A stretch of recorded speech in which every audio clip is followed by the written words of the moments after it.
Assalamualaikum students. My name is Sadia Khurram. I am working as Subject Specialist Chemistry at DPS Sahiwal. I am your chemistry teacher. Let's see what we are going to discuss in this video lecture.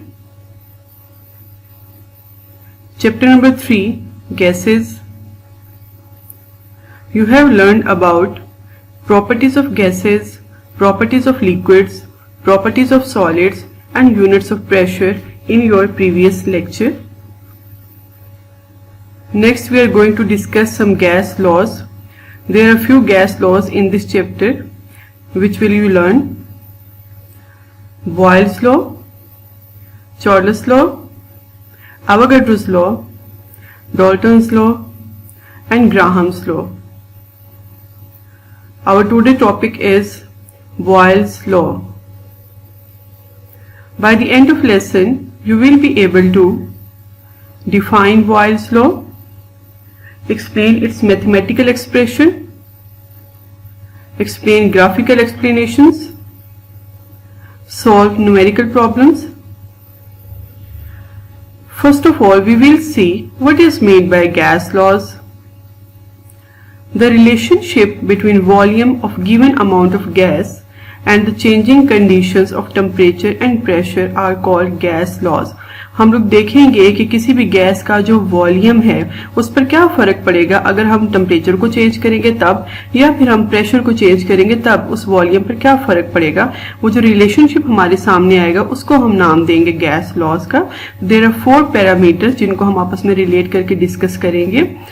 Volume, temperature, pressure and number of moles, या दूसरे लफ्जों में जिसको हम quantity of gas भी कह सकते हैं. Move towards the definition of Boyle's law. अब हमारे पास हर लॉ के अंदर कुछ चीजें कांस्टेंट होंगी और कुछ चीजें वेरिएबल होंगी. कौन सी चीजें? जो 4 पैरामीटर्स अभी हमने पीछे डिस्कस किए थे उनमें से कुछ पैरामीटर्स हम कांस्टेंट रखेंगे और कुछ वेरिएबल होंगे. अगर हम बॉयल्स लॉ की बात करते हैं तो इसके अंदर हमारे पास temperature and quantity of gas हमारे पास कांस्टेंट में आएगा, जबकि वेरिएबल में हमारे पास प्रेशर और वॉल्यूम होगा. We can define it as the volume of a given mass of gas at constant temperature is inversely proportional to the pressure applied to the gas. Simply हमारे पास क्या है, जो गैस का वॉल्यूम है अगर हम टेम्परेचर को कांस्टेंट रखते हैं तो वो इनवर्स रिलेट करेगा प्रेशर के साथ. यानी अगर हम प्रेशर को बढ़ा देते हैं तो वॉल्यूम उसका कम हो जाएगा. मैथमेटिकल एक्सप्रेशन में आ जाते हैं. Volume is inversely proportional to pressure, या हम इसको ऐसे भी पढ़ सकते हैं volume is directly proportional to inverse of pressure, या 1/p. प्रोपोर्शनल के निशान को हटा के हम इक्वलिटी पुट करेंगे तो उसकी जगह हमें कोई ना कोई कांस्टेंट भी रखना पड़ेगा. फिर हम इक्वेशन को लीनियर कर देंगे तो PV is equal to K. ये कब आएगा हमारे पास? When temperature and number of moles are constant. जब क्वांटिटी ऑफ गैस और टेम्परेचर कांस्टेंट होंगे तो हमारे पास एक फाइनल एक्सप्रेशन आ जाएगा PV is equal to constant. K is proportionality constant and its value is different for different amount of same gases. जब तक हमारे पास गैस सेम है, उसकी अमाउंट सेम है तो K की वैल्यू सेम रहेगी. लेकिन अगर हम उस गैस की अमाउंट को चेंज कर देंगे तो फिर K की वैल्यू भी चेंज हो जाएगी. PV is equal to K or constant. This is the final expression of Boyle's law. According to this equation, Boyle's law can also be defined as the product of pressure and volume of a fixed amount of a gas at constant temperature is a constant quantity. यानी हमारे पास जो pressure और volume का multiplication करके जो answer आएगा वो हमेशा कांस्टेंट रहेगा उस गैस का जिसका हमने वॉल्यूम चेंज नहीं होने दिया, क्वांटिटी ऑफ गैस हमने चेंज नहीं होने दी है और हमने टेम्परेचर चेंज नहीं होने दिया है. तब तक हमारे पास जो PV का आंसर आएगा वो सेम ही रहेगा. Therefore, we can say that P1 V1 is equal to constant and P2 V2 is equal to constant. तो ये दो इक्वेशन हमारे सामने हैं, आप देख सकते हैं इनकी राइट हैंड साइड आपस में इक्वल है. तो हम कह सकते हैं अगर किसी इक्वेशन की राइट हैंड साइड इक्वल है तो उनकी लेफ्ट हैंड साइड भी आपस में इक्वल होगी. So P1 V1 will be equal to P2 V2, where P1 V1 is equal to initial values of pressure and volume and P2 V2 is equal to final values of pressure and volume. Now move towards experimental verification of Boyle's law. बहुत simple verification है, आसानी से आपको समझ में आ जाएगी. Let us take a gas in cylinder having a movable piston. The cylinder is also attached with a manometer to read the pressure of a gas directly. सबसे पहले हम देखते हैं, हम इस फिगर को 3 पार्ट्स में अलग अलग करके देखेंगे. Let the initial volume of the gas is 1 decimetre cube and its pressure is 2 atmosphere when the piston has 1 weight on it. आप इस फिगर के अंदर भी देखो, आपको नजर आ रहा होगा. वॉल्यूम हमने मेंशन किया है 1 डेसीमीटर क्यूब है, टेम्परेचर 25 डिग्री सेंटीग्रेड है और ऊपर पिस्टन के ऊपर सिर्फ एक वेट पड़ा हुआ है जिसका वेट कितना है, 2 एटमॉस्फेयर है. अब हम इसको, क्योंकि हमने टेम्परेचर को चेंज नहीं होने देना है, तो हम इसको बॉयल्स लॉ के अंदर अप्लाई कर सकते हैं. बॉयल्स लॉ का फाइनल एक्सप्रेशन हम यूज करेंगे. P1 V1 is equal to K. इसके अंदर वैल्यूज पुट करेंगे. प्रेशर हमारे पास 2 है, वॉल्यूम हमारे पास 1 है, तो हमारे पास जो आंसर आ जाएगा वो कितना आ गया है जी, 2 एटमॉस्फेयर डेसीमीटर क्यूब. और ये कांस्टेंट है. कांस्टेंट कैसे होगा, क्योंकि अभी जब हम इस एक्सपेरिमेंट को आगे लेके चलेंगे तो आपको पता लगेगा. अब आ जाते हैं हम उसके सेकंड फिगर पोर्शन के ऊपर. When the piston is pressed twice with the help of 2 equal weights the pressure become 4 atmosphere and the initial volume of the gas reduced to half decimeter cube. अब आप figure में देखो, आपको नजर आ रहा होगा पिस्टन के ऊपर 2 वेट रख दिए हैं, क्योंकि उनका वेट आपस में इक्वल है. एक 2 ATM के बराबर था तो हमने 2 रख दिए हैं, तो 4 ATM के बराबर हो जाएंगे. हमने यहाँ पर प्रेशर को कितना इंक्रीज कर दिया है, 2 टाइम इंक्रीज कर दिया है. 2 मल्टीप्लाइड बाई 2 4, यानी कि हमने 2 टाइम इंक्रीज किया है. लिहाजा जो वॉल्यूम है हमारा वो भी 2 टाइम कम हो जाएगा. पहले वो 1 था तो अब वो 1/2 हो जाएगा. टेम्परेचर आप अभी भी देख सकते हैं, हमने 25 डिग्री सेंटीग्रेड ही रहने दिया है. टेम्परेचर को हमने चेंज नहीं करना है. अब इन वैल्यूज को भी हम बॉयल्स लॉ के अंदर पुट करेंगे. P2 V2 is equal to K है. वैल्यूज पुट करेंगे, आप देखोगे आंसर हमारे पास फिर भी 2 ही आ रहा है. इससे पीछे भी आंसर हमारे पास 2 आया था, अब फिर आंसर 2 ही आ रहा है. अब आ जाते हैं उसके थर्ड पोर्शन की तरफ फिगर के. When the piston is pressed with the help of 3 equal weights the pressure becomes 6 ATM. अब देखो फिगर पे हमने 3 वेट रख दिए. एक का वेट 2 ATM के बराबर है, तो 3 का किसके बराबर हो जाएगा, 6 ATM के बराबर हो जाएगा. And the initial volume of the gas reduce to 1/3 decimetre cube. हमने अब देखो ध्यान से प्रेशर को कितना बढ़ा दिया है, 3 टाइम. पहले 2 था सबसे स्टार्ट में, अब 6 हो गया है. 2 मल्टीप्लाइड बाई 3 6 हो गया है. तो हमने 3 टाइम प्रेशर बढ़ाया, वॉल्यूम 3 टाइम ही कम हो जाएगा, वो 1 से हो जाएगा 1/3. तो अब हम इन वैल्यूज को भी बॉयल्स लॉ के अंदर पुट करेंगे. P3 V3 is equal to K. हमने वैल्यूज पुट की, आपने देखा आंसर फिर इसका 2 ही आ रहा है. तो यहाँ पर ये बात तो प्रूव हो जाती है कि बॉयल्स लॉ के अंदर अगर हम टेम्परेचर को चेंज नहीं होने दे रहे हैं और जो गैस की क्वांटिटी हमने शुरू में डाली थी सिलेंडर के अंदर वो उतनी ही है, तो हमारे पास K का जो आंसर है वो हमेशा सेम ही आता रहेगा. जैसे जैसे हम प्रेशर बढ़ाते जाएंगे वॉल्यूम उतना ही कम होता जाएगा. अब एक दफा इसको फाइनल फिगर में दोबारा देख लेते हैं. पहले हिस्से में आप देखें, जब हमारे पास प्रेशर 2 था, वॉल्यूम 1 था, आंसर वॉज 2. दूसरे हिस्से में हमने प्रेशर को 4 कर दिया तो वॉल्यूम हमारे पास 2 टाइम कम हो गया. फिर तीसरे हिस्से में हमने प्रेशर को 3 टाइम इंक्रीज किया तो वॉल्यूम भी 3 टाइम कम हो गया. तीनों में आप देख सकते हैं कि आपके पास जो आंसर है वो 2 ही आ रहा है. इसीलिए तो हम कहते हैं कि PV is equal to constant, कि जो वैल्यू है वो कॉन्स्टेंट ही रहेगी, वो चेंज नहीं होगी. अब इसी चीज को सपोज मैं आगे लेके मूव करती हूँ. मैंने कुछ P4 V4 के लिए अप्लाई करना है, तो प्रेशर को मुझे कितना बढ़ाना पड़ेगा. अगर मैं प्रेशर को 4 टाइम इंक्रीज कर दूं, 2 4s are 8, तो मेरे पास जो वॉल्यूम है वो भी 4 टाइम कम हो जाएगा. देखें प्रेशर को हमने 8 ATM कर दिया तो वॉल्यूम भी हमारा 4 टाइम कम हो गया. तो आंसर फिर भी आपके पास कितना आ रहा है, 2 ही आ रहा है. यानी हम इस एक्सपेरिमेंट को जितना मर्जी आगे लेके जाते रहेंगे, हमारे पास इस K की वैल्यू चेंज नहीं होगी. Hence Boyle's law is verified. The value of K will remain same for same quantity of gas at the same temperature. ठीक है, वही बात दोबारा कि जब तक हमारे पास क्वांटिटी सेम है, टेम्परेचर सेम है, तो K की वैल्यू हमारे पास चेंज नहीं होगी. ये एक एनिमेशन है, आप इसके अंदर देखो फिगर में आपको नजर आ रहा होगा कि किस तरीके से प्रेशर इंक्रीज हो रहा है तो वॉल्यूम उसका कम होता जा रहा है. साथ में ग्राफ की भी एनिमेशन. अब इसके बाद हम इंशाल्लाह ग्राफ स्टार्ट करेंगे तो आपको उसकी ज्यादा क्लियर समझ में आ जाएगा. Now, graphical explanation of Boyle's law. We will draw 3 graphs. First graph will be between pressure and volume. Second will be between pressure and inverse of volume. Third will be between pressure and PV is equal to K. We will draw each graph at 0 degree centigrade and then slightly higher temperature. हम तीनों graph को पहले low temperature पे से 0 degree centigrade पे check करेंगे और फिर हम उसको थोड़ा सा हाई टेम्परेचर पे करके चेक करेंगे कि हमारे पास ग्राफ में क्या फर्क पड़ता है. First is graph between pressure and volume. जो हम यहाँ पे अब डिस्कस करने जा रहे हैं ये आपके पास एक्सरसाइज का क्वेश्चन नंबर 4 है, उसका बी पार्ट है. What are isotherms? What happens to the position of isotherm when they are plotted at high temperature for a gas?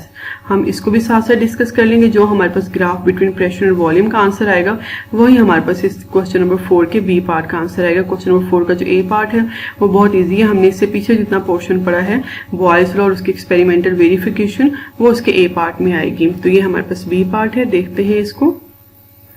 Graph आपके सामने आ गया. हमारे पास एक्स एक्सिस पे प्रेशर है और हमारे पास वाई एक्सिस पे क्या है जी? वॉल्यूम है. सबसे पहले हमने इसको देखना है 0 डिग्री सेंटीग्रेड पे.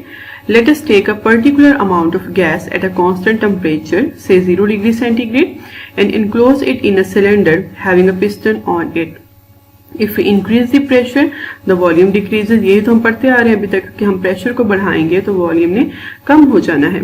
If a graph is plotted between pressure on x-axis and volume on y-axis, then a curve is obtained. तो हमारे पास ये कर्व सी आ जाएगी. This curve is called isotherm. Iso means same and therm means heat. यानी कि हमारे पास जो curve आई है वो सेम टेम्परेचर पर है, उसमें कोई भी चेंज नहीं आएगा. Now increase the temperature from 0 to 25 Celsius. अब हमने टेम्परेचर को 0 से 25 तक इंक्रीज कर देना है और देखेंगे कि इस आइसोथर्म पे क्या फर्क पड़ेगा. ग्राफ में आपको नजर आ रहा होगा कि जो हमारी आइसोथर्म है, जो सेकंड कर्व है, वो थोड़ी सी दूर चलेगी है पहले वाली कर्व से. देखते हैं इसकी reason. Now increase the temperature from 0 to 25 and keep it constant and again vary the pressure and volume and draw a isotherm. It goes away from both the axes. The reason is that at high temperature the volume of the gas has increased.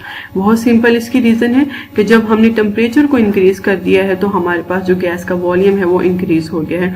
अब यहाँ पर आपने confuse नहीं होना. कुछ students के जहन में ये बात आ जाती है जी, कह रहे थे कि टेम्परेचर तो कांस्टेंट रखना है, टेम्परेचर को तो चेंज नहीं होने देना है, लेकिन यहाँ पर तो हमने टेम्परेचर को 0 से 25 पे ले गए हैं.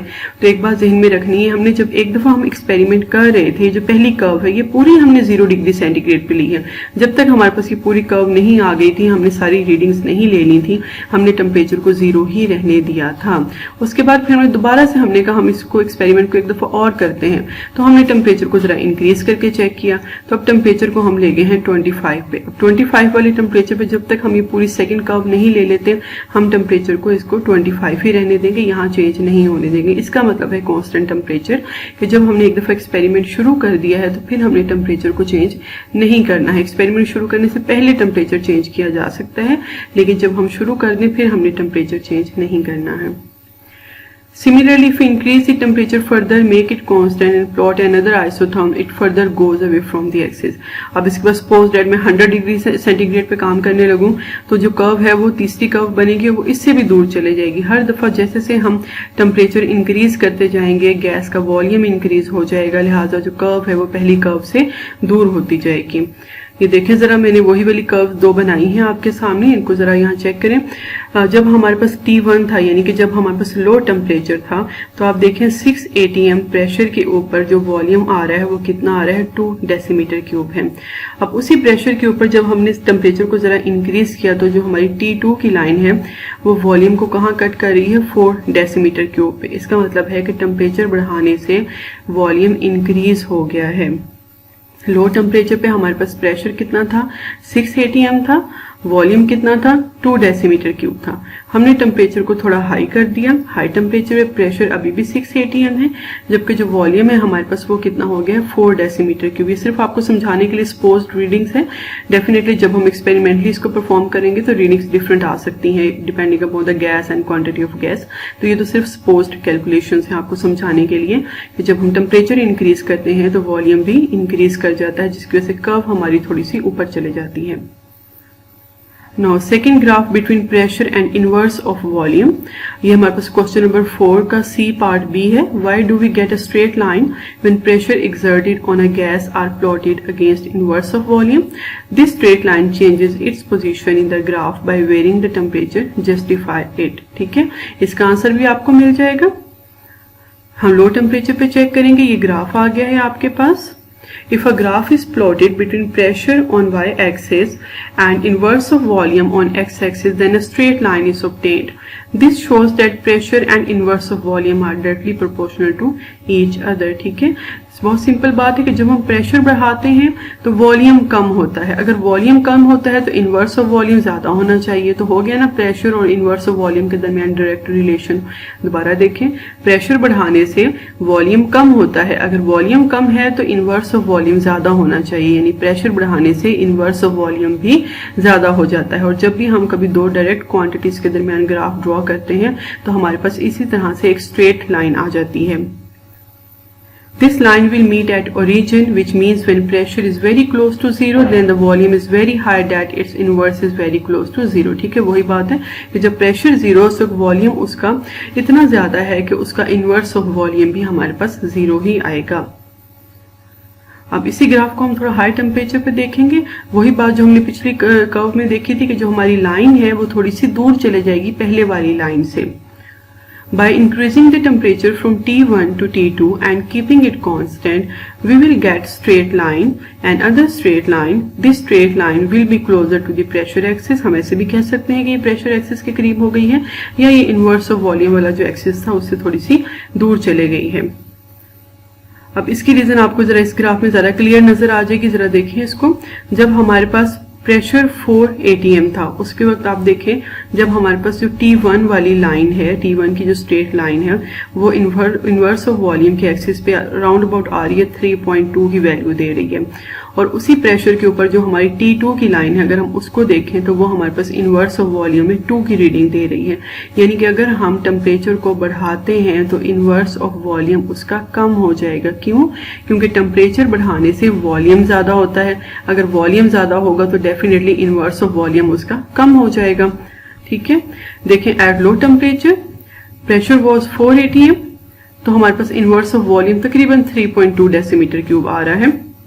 तो अगर हम टेम्परेचर को हाई कर देते हैं तो प्रेशर हमारे पास अभी भी 4 atm है, जबकि इनवर्स ऑफ वॉल्यूम हमारे पास 2 आ रहा है. तो अगेन ये आपके पास सिर्फ पोस्ट कैलकुलेशन है समझाने के लिए कि जैसे ही हम टेम्परेचर को इंक्रीज करते हैं वॉल्यूम इंक्रीज हो जाएगा. अगर वॉल्यूम इंक्रीज होगा तो इनवर्स ऑफ वॉल्यूम डिक्रीज हो जाएगा. पहले आपने देखा 3.2 था, फिर 2 पे आ गया है. तो जैसे जैसे इनवर्स ऑफ वॉल्यूम कम होता जाएगा आप ग्राफ ड्रॉ करके देख सकते हैं जो लाइन है आपकी वो पिछले वाली लाइन से ऊपर ऊपर ही मूव करती जाएगी. Now third graph is between pressure and PV is equal to K है हमारे पास. ये ग्राफ है, इस तरह की फाइनल वैल्यू आपके पास एक लुक आएगी ग्राफ की. एट लो टेम्परेचर देखते हैं इसको भी पहले. When a graph is plotted between pressure on x-axis and PV on y-axis, a straight line parallel to the pressure axis is obtained. This straight line indicates that K is a constant quantity. हमारे पास एक सीधी line आएगी, ना ऊपर जाएगी ना नीचे आएगी, ना कर्व बन रही है, कुछ भी नहीं है, बिल्कुल स्ट्रेट है. अगर कोई लाइन बिल्कुल ऐसे सीधी पैरेलल जा रही है तो इसका ये मतलब है कि उस लाइन की वैल्यू चेंज नहीं हो रही है. इसको थोड़ा हाई टेम्परेचर पे हम देखेंगे तो आप देख सकते हैं जो T2 वाली लाइन है वो थोड़ी सी ऊपर चले गई है T1 वाली लाइन से. ये हमारे पास क्वेश्चन नंबर 4 का जो डी पार्ट है उसका भी आंसर है. How can you say in equation PV is equal to K the value of K depends on temperature of gas and quantity of gas. कि जो हमारे पास K की वैल्यू है वो टेम्परेचर पर और क्वांटिटी ऑफ गैस पे डिपेंड करती है. अगर हम टेम्परेचर बढ़ा देंगे या हम क्वांटिटी ऑफ गैस इंक्रीज कर देंगे, दूसरे लफ्जों में वॉल्यूम इंक्रीज कर देंगे, तो हमारे पास जो PV is equal to K की वैल्यू है वो चेंज हो जाएगी, वो इंक्रीज होती जाएगी. अगर कम कर देंगे तो कम हो जाएगी, यानी टेम्परेचर और क्वांटिटी ऑफ गैस को कम कर देंगे तो कम हो जाएगी, अगर इंक्रीज कर देंगे तो इंक्रीज हो जाएगी. At higher constant temperature, the volume increases and the value of product PV should increase due to increase in the volume at the same pressure. Pressure को चेंज नहीं होने देना है. तो हम देखेंगे जब हम टेम्परेचर को बढ़ा देंगे तो जो वॉल्यूम है वो इंक्रीज कर जाएगा. जो वॉल्यूम इंक्रीज कर जाएगा तो डेफिनेटली जो PV का मल्टीप्लीकेशन का आंसर आएगा, जो प्रोडक्ट आएगा वो भी इंक्रीज कर जाएगा. But PV remains constant at this new temperature. लेकिन फिर उस नए टेम्परेचर पे PV की वैल्यू चेंज नहीं होनी है. जैसे आपको इस ग्राफ में नजर आ रहा है जो T2 की लाइन है वो PV इज इक्वल टू 4 की वैल्यू दे रहा है, यानी फिर वो 4 ही रहा है थ्रू आउट जब तक हमने टेम्परेचर को वहां पर मेंटेन रखा है। And the straight line parallel to the pressure axis is obtained, हमारे पास उसी तरीके से प्रेशर एक्सिस के पैरेलल लाइन आती जाएगी। जी, अब हम इसी ग्राफ को जरा एक दफा फिर देखते हैं, साथ साथ हम इसकी रीडिंग्स भी ले लेते हैं। हमारे पास जब टेम्परेचर लो था, T1 था, तो उस वक्त हमारे पास प्रेशर की वैल्यू कितनी आ रही है जी, 2 atm आ रही है। उस वक्त प्रेशर पे हम जस्ट सपोज कर लेते हैं कि हमारे पास जो वॉल्यूम है वो 1 डेसीमीटर क्यूब है। अगर वॉल्यूम 1 डेसीमीटर क्यूब है तो मैं PV में जब इसकी वैल्यूज पुट करूंगी तो मेरे पास आंसर इसका कितना आ जाएगा जी, 2 आ जाएगा। अब इस 2 को हम आगे फर्दर देखते हैं कि मैं प्रेशर को इंक्रीज कर दूं, मैं प्रेशर को यहाँ पे 2 से कर दूं 4, यानी मैं प्रेशर को इंक्रीज कर रही हूँ 2 टाइम, तो मेरे पास वॉल्यूम 2 टाइम कम हो जाएगा, आंसर मेरे पास 2 आ जाएगा। अब इसी चीज को मैं आगे लेके चलती जाऊँ, मैं प्रेशर को 6 पुट करूं, 8 पुट करूं, 10 पुट करूं, मेरे पास वॉल्यूम उतना ही कम होता जाएगा, आंसर 2 ही आता रहेगा। इसीलिए आपको ये लाइन बिल्कुल स्ट्रेट 2 के लेवल पर ही नजर आ रही है, बिल्कुल पैरेलल प्रेशर एक्सिस के 2 के लेवल पे चलती जाएगी। इसका मतलब है कि 2 की वैल्यू यहाँ पर चेंज नहीं होनी है। इसी चीज को जरा हम हाई टेम्परेचर पे देखते हैं। हाई टेम्परेचर पे हमने देखा कि जो हमारे पास प्रेशर है वो 2 atm है, वॉल्यूम जस्ट पोस्ट हमारे पास टेम्परेचर बढ़ाने से, क्योंकि वॉल्यूम इंक्रीज कर जाता है तो वॉल्यूम 1 था पहले, अब 2 हो गया है। अब इसको मैं PV में पुट करूं तो मेरे पास आंसर कितना आ रहा है जी, 4 आ रहा है। तो आप देख सकते हैं जो T2 की लाइन है वो 4 के लेवल पे चलती जा रही है। अब यहाँ पे अगर मैं प्रेशर को अगेन उसी तरीके से 2 से मैं इंक्रीज करके 4 पे ले जाऊं तो मेरे पास जो वॉल्यूम है वो 2 टाइम कम हो जाएगा, तो आंसर मेरे पास फिर भी 4 ही आएगा। यानी अब यहाँ पर भी हम प्रेशर को जितना मर्जी इंक्रीज करते जाएंगे वॉल्यूम उतना ही कम होता जाएगा, हमारी जो K की वैल्यू है वो कांस्टेंट ही रहेगी। तो यही बात पीछे की जा रही थी कि टेम्परेचर बढ़ाने से क्योंकि वॉल्यूम इंक्रीज होता है, लिहाजा जो PV का आंसर है वो इंक्रीज कर जाएगा। पहले PV का आंसर 2 था, अब PV का आंसर 4 आ गया है, लेकिन जब इंक्रीज कर जाएगा फिर अगर हम टेम्परेचर को कांस्टेंट कर देते हैं तो फिर उसने चेंज नहीं होना है, फिर वो 4 ही रहेगा। उम्मीद है कि आपको ये ग्राफिकल एक्सप्लेनेशन सारी अच्छे से समझ में आ गई होगी। ये हमारे पास एक एनिमेशन है, इसमें आप देख सकते हैं आपको तीनों ग्राफ की जो लाइंस है वो नजर आ रही हैं। पहली हमारे पास वो कर्व थी प्रेशर और वॉल्यूम के दरमियान जो इनवर्स रिलेशन शो करती थी। दूसरी हमारे पास बिल्कुल स्ट्रेट लाइन आ रही है ओरिजिन से स्टार्ट होती हुई, जो किसको शो कर रही है, प्रेशर और इनवर्स ऑफ वॉल्यूम के दरमियान डायरेक्ट रिलेशन को। थर्ड हमारे पास है प्रेशर और प्रोडक्ट PV के दरमियान में, जो कि बिल्कुल पैरेलल लाइन आ रही है। तो ये हमारे पास प्रेशर इंक्रीज होता जाएगा तो वॉल्यूम कम होता जाएगा, तो ये रीडिंग्स हमारे पास इसकी तरह से आ जाएंगी। अब हम आ जाते हैं एग्जांपल नंबर 1 के ऊपर। एक न्यूमेरिकल है आपका, बहुत सिंपल न्यूमेरिकल है। A gas having a volume of 10 decimetre cube is enclosed in a vessel at 0 degree centigrade and the pressure is 2.5 atmosphere. This gas is allowed to expand until the new pressure is 2 atmosphere. What will be the new volume of this gas if the temperature is maintained at 273 Kelvin? ठीक है, अब इसमें आपको नजर आ रहा होगा ऊपर temperature 0 degree centigrade लिखा हुआ है, नीचे 273 केल्विन लिखा हुआ है। तो आप इस चैप्टर के अंदर जैसे जैसे आगे बढ़ते जाएंगे आपके बात समझ में आ जाएगी कि दोनों टेम्परेचर सेम ही है। 0 डिग्री सेंटीग्रेड का मतलब 273 केल्विन ही है, यानी कि टेम्परेचर यहाँ पे कांस्टेंट ही है, लिहाजा हम बॉयल्स लॉ का यहाँ पे इस्तेमाल कर सकते हैं। अब हम पहले सबसे पहले डाटा ले लेते हैं। हमारे पास इनिशियल वॉल्यूम ऑफ गैस 10 है, टेम्परेचर 273 केल्विन है, प्रेशर 2.5 एटमॉस्फेयर है, सेकंड प्रेशर 2 एटमॉस्फेयर हो जाना है, तो हमारे पास इस पे टेम्परेचर उतना ही है। तो हमने वॉल्यूम में देखना है कि क्या चेंज आएगा। बहुत सिंपल सा बॉयल्स लॉ की इक्वेशन है, हम अप्लाई करेंगे। P1V1 is equal to P2V2, उसको हम V2 यानी सेकंड वॉल्यूम हमने फाइंड करना है, उसके अकॉर्डिंग हम उसको रीअरेंज करेंगे, वैल्यूज पुट करेंगे और आपके पास आंसर आ जाएगा। सिंपल एज दैट, कोई मुश्किल बात इसमें नहीं है। लेट्स हैव अ रीकैप, हम लोग क्या क्या चीजें पढ़ चुके हैं। डेफिनेशन ऑफ बॉयल्स लॉ देखा हमने, फिर मैथमेटिकल एक्सप्रेशन उसका देखा, then we done experimental verification, फिर ग्राफिकल रिप्रेजेंटेशन हमने देखी। 3 तरह के ग्राफ देखे, उनको पहले हमने लो टेम्परेचर पे चेक किया, फिर हमने उसको हाई टेम्परेचर पे देखा। Then we solve a numerical, और हमने एक्सरसाइज का क्वेश्चन नंबर 4 भी साथ साथ सॉल्व कर लिया है। एक असाइनमेंट है छोटी सी आप लोगों के लिए। Draw a graph between pressure on y-axis and inverse of volume at x-axis at 25 Celsius and then at 100 Celsius। ठीक है, 2 दफा आप ग्राफ बनाएंगे। पहले आप 25 डिग्री सेंटीग्रेड पे उसका ग्राफ बनाएंगे, फिर 100 डिग्री पे बनाएंगे, फिर देखना है कि दोनों ग्राफ्स में क्या फर्क आ रहा है, उसकी अपनी रीजन देनी है कि ग्राफ के डिफरेंस की रीजन क्या है। सेकेंड एक छोटा सा न्यूमेरिकल है, a gas in a cylinder have volume 50 cubic decimeter at 4 atmospheric pressure. What will be the new volume when the pressure is double. Pressure को हम बढ़ा देंगे तो फिर आपने नया वॉल्यूम बताना है क्या हो जाएगा. तो अगेन आपके पास वॉल्यूम और प्रेशर का रिलेशनशिप है, टेम्परेचर का जिक्र नहीं है, इसका मतलब टेम्परेचर यहाँ पे कांस्टेंट ही होगा. तो आपने इसको बॉयल्स लॉ की इक्वेशन पुट करके आंसर निकालना है. Thank you. That's all about our today's lecture.